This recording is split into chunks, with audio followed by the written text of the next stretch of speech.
la mayor parte de los escritores suelen ser unos, déjame buscar una palabra de bajo perfil, como dicen aquí, el low profile, suelen ser unos bobos, en realidad la palabra es gilipollas, ¿sí? Suelen ser unos gilipollas, porque aquí todo el mundo está postulando a la inmortalidad.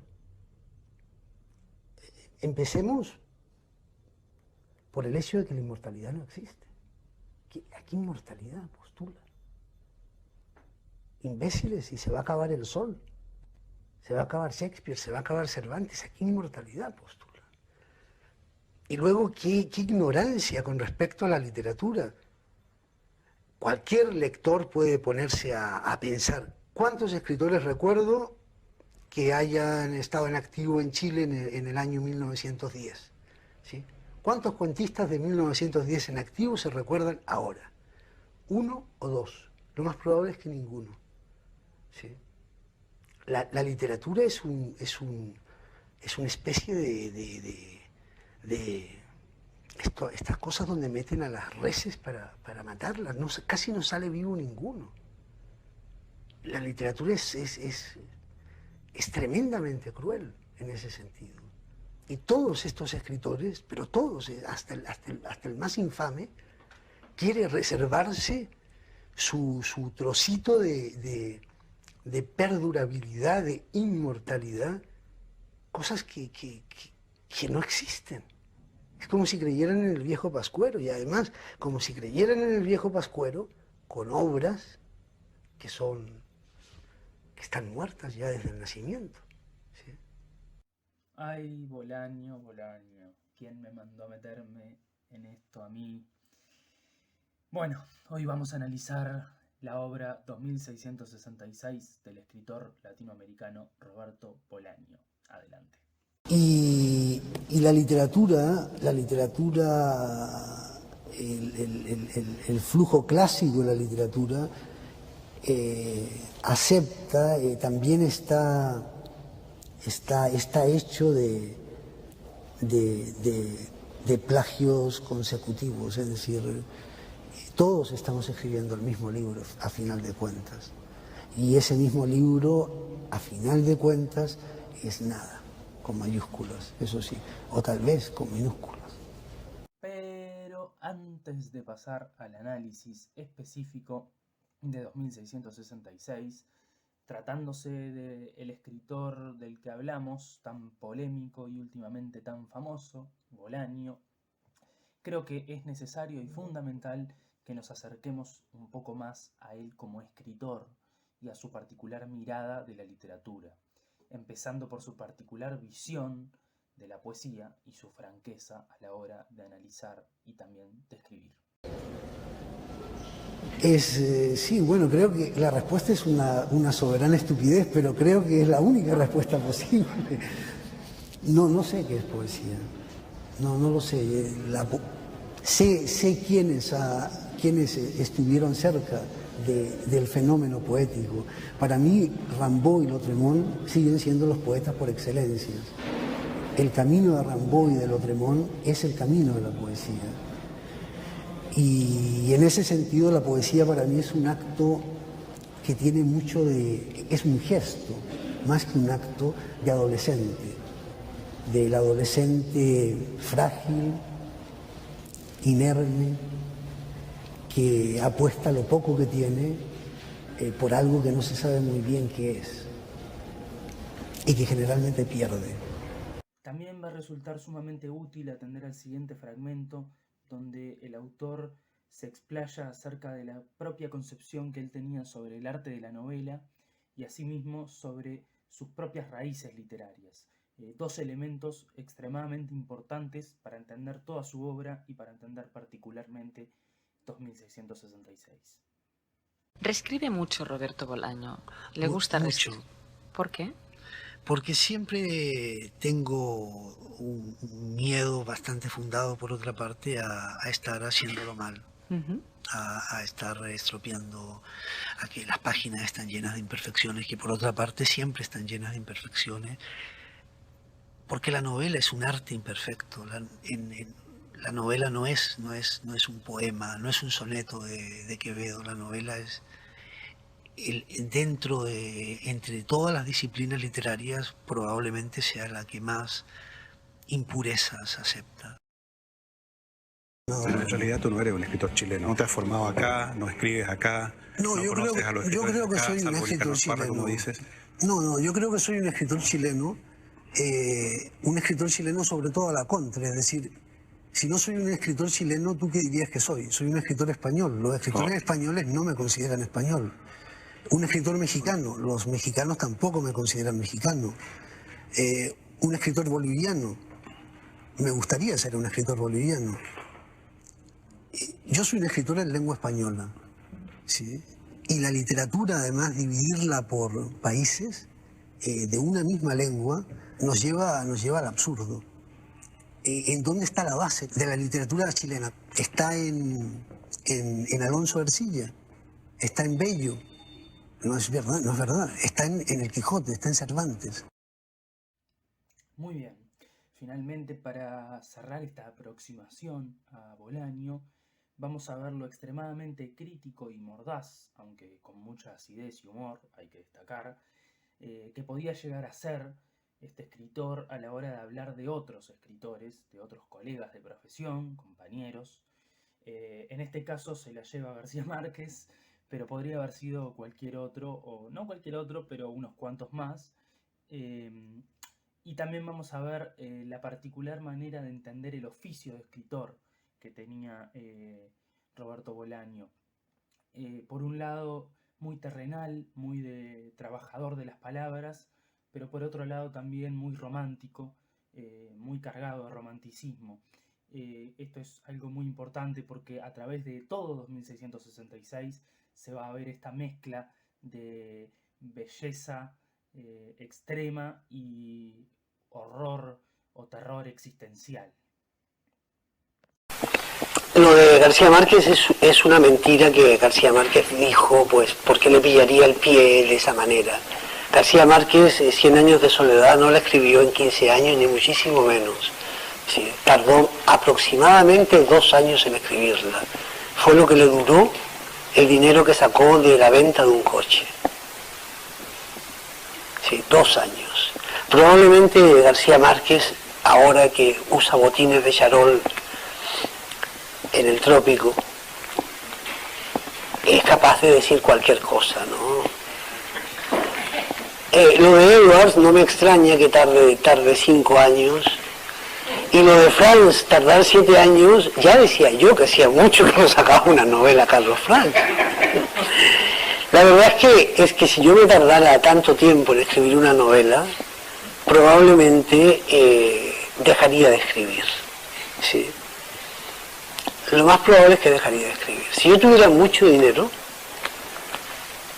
escribiría no una novela, un poema al año, como hacía este protagonista de esta película con Montgomery Clift y Liz Taylor, que me parece la cifra exacta y la cifra más,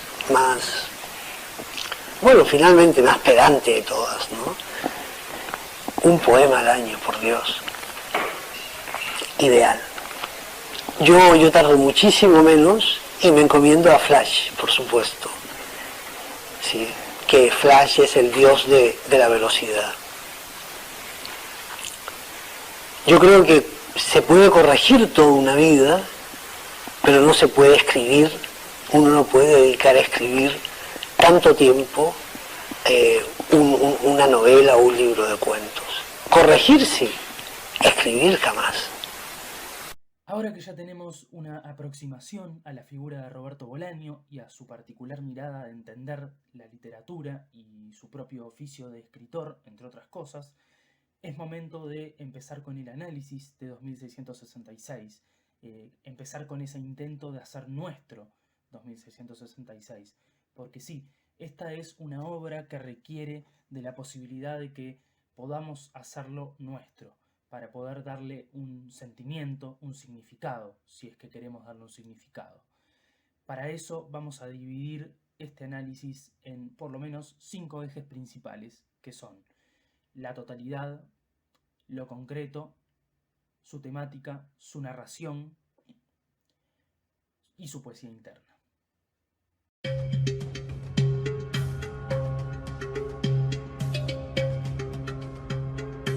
Bien, la elección de estos 5 ejes temáticos no es casual. Tiene por lo menos 2 explicaciones. Una de ellas es que son los elementos que, viendo a la distancia, más me llamaron la atención o más me parece que tienen cosas para sacar, pero al mismo tiempo son 5 elementos de los cuales se puede hablar sin necesidad de incurrir en spoilers o de incurrir en aspectos de la trama que develen partes importantes para aquellos que quieren leer la novela y todavía no lo han hecho. Con la totalidad me refiero a varias cosas también. Por un lado tenemos que es una obra que, aunque es póstuma y la terminaron de confeccionar los editores de Roberto Bolaño y sus familiares, es una obra que aún así mantiene una estructura que perfectamente podría considerarse acabada. Al mismo tiempo también es una obra que tiene un final abierto, lo que no quiere decir que no tenga un cierre, eso son cosas diferentes. Pero lo más interesante es cómo se va hilvanando esta historia. Esta historia se divide en 5 partes. Estas 5 partes se van conectando de una forma que no es tan tradicional.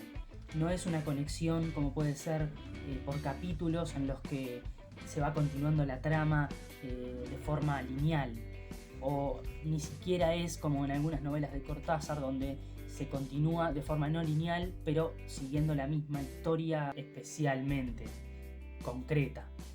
En este caso, estas 5 partes van desde una historia de un escritor o intento de escritor en la Segunda Guerra Mundial, hasta la historia de un viejo en la Primera Guerra Mundial, hasta la historia de un funcionario nazi que tiene que encargarse de un vagón lleno de judíos, hasta los feminicidios en México en los 90, hasta una trama de corrupción en el mismo México de los años 90.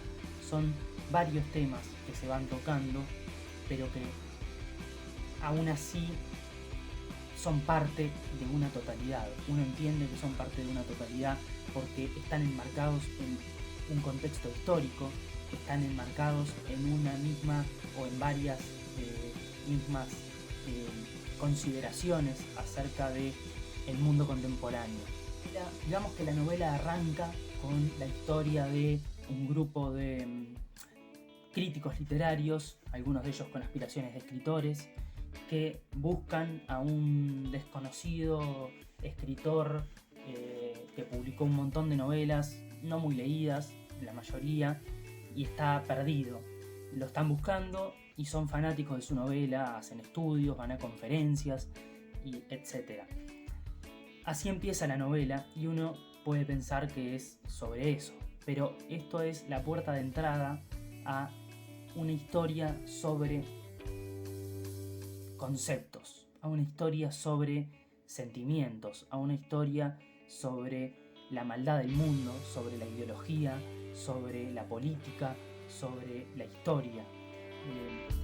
Así como empieza, va avanzando hacia otras cosas, va avanzando hacia el mundo periodístico, luego conecta también con algunos eventos históricos importantísimos de la historia, como la Primera Guerra Mundial y la Segunda Guerra Mundial, para llegar finalmente a los feminicidios en México, y como corolario, como final, está la historia de este escritor perdido, Beino von Archimboldi, que es lo que de alguna forma enlaza a todas las historias, a grandes rasgos.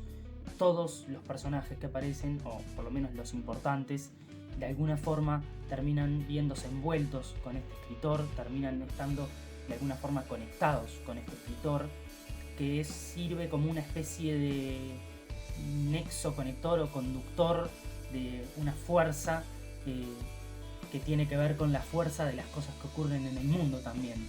Digamos que Beino von Archimboldi es una especie de metáfora de la historia de la humanidad en cierto momento histórico. Pero toda esta totalidad que plantea Bolaño, que muchas veces en muchas entrevistas ha hablado de que él quisiera poder escribir una novela total que completara todas las cosas del mundo, aunque sabe que eso es imposible porque todas las novelas son un fragmento de la historia, y en definitiva esta no es la excepción, aunque creo que se acerca mucho a una suerte de totalidad. Está lo concreto, que lo concreto no se puede entender sin lo total y lo total no se puede entender sin lo concreto. Pero ¿por qué es importante destacar lo concreto de esta obra? Porque la totalidad se ve reflejada en esas cosas concretas, en esa cantidad de acontecimientos, de hechos puntuales, que son hechos puntuales que a su vez reflejan los grandes acontecimientos de la humanidad. Pongo como ejemplo uno de los pasajes o capítulos o eventos de 2666 que más me impactó en este sentido. Está el episodio en donde este funcionario nazi, ya con los nazis a punto de perder, está en una encrucijada porque le llega por error un cargamento de judíos que tiene que eliminar, que tiene que asesinar, y se ve en una disyuntiva porque quiere, de alguna forma, no quiere hacer ese trabajo, no quiere asesinar a esos judíos, pero al mismo tiempo la fuerza que tiene, la necesidad de cumplir con la cadena de mando le es más fuerte, y así va avanzando el capítulo en esa disyuntiva, y uno piensa que, como en la mayoría de las novelas, se va a dar un giro tremendo y el funcionario va a hacer alguna tramoya para no asesinar a los judíos. Bueno, no pasa eso. Efectivamente cumple con las órdenes, aunque el régimen nazi estaba en decadencia, hasta el último momento él cumple con ese mandato. En ese hecho particular y en las cosas que cuenta Bolaño, se ve reflejada, o intenta el autor reflejar también, lo que sucedía a gran escala, y lo hace conectando ese mismo hecho con algo que sucede muchos años después, y es el otro ejemplo y la otra parte que me impresionó de la novela, una de las partes que me impresionaron de la novela, que es el punto, creo yo, más álgido, que es la parte de los crímenes, donde años después esta crueldad, digamos, se retoma en lo que son los feminicidios en México, en Ciudad Juárez. Una oleada de feminicidios en los años 90 ocurre en México. Se entremezclan acá los feminicidios que ocurren por violaciones, que ocurren por problemas intrafamiliares, por violencia de género y por una red inmensa de prostitución que incluye y en la que se ven involucrados políticos, periodistas, funcionarios y un montón de gente poderosa. Esto está planteado así, es decir, se plantea la historia y se plantea el problema de todo lo que ocurre en Ciudad Juárez, en México, con los feminicidios, y Bolaño hace un ejercicio que es uno de los ejercicios quizás más brillantes, más terroríficos y más impactantes, pero a la vez también más imposibles de dejar de leer en lo que yo he leído de literatura, que es hacer una serie de narraciones y comentarios sobre todas las víctimas de esa oleada de feminicidios. Prácticamente son 300 mujeres que fueron asesinadas, y Bolaño les dedica por lo menos una página a cada una de ellas, diciendo a qué se dedicaban, en dónde trabajaban, algunos de sus sueños y cómo murieron. La mayoría de ellas mujeres trabajadoras, por no decir casi todas, y creo que ese ejercicio de dedicarle por lo menos una página a todas esas víctimas, de darle un nombre, de darle un rostro, es algo sumamente particular que ayuda a complementar una historia más general. Nosotros en el tiempo de hoy estamos muy acostumbrados a esas historias más generales, quizás o hacer una crítica más genérica y poder ver ese ejercicio de empatía y también de descripción tan desgarradora de cada uno de esos casos, que no es morbo, sino que lo tomo más como un homenaje y como una muestra del horror en su máxima expresión y en su forma concreta, que esas víctimas no sean solo números, sino que tengan un nombre, que tengan un rostro y que tengan una historia. Así como en nuestro país, en Uruguay y en tantos otros países de Latinoamérica, intentamos hacer ese ejercicio de rescate de la memoria con las víctimas del terrorismo de Estado, por ejemplo. Me parece que esa parte de la novela 2666 es sumamente brillante. Se llama La parte de los crímenes y creo que es el punto más alto de esta novela y la muestra de cómo se conecta la totalidad con lo concreto. Así como en nuestro país, en Uruguay y en tantos otros países de Latinoamérica, intentamos hacer ese ejercicio de rescate de la memoria con las víctimas del terrorismo de Estado, por ejemplo. Me parece que esa parte de la novela 2666 es sumamente brillante. Se llama La parte de los crímenes y creo que es el punto más alto de esta novela y la muestra de cómo se conecta la totalidad con lo concreto.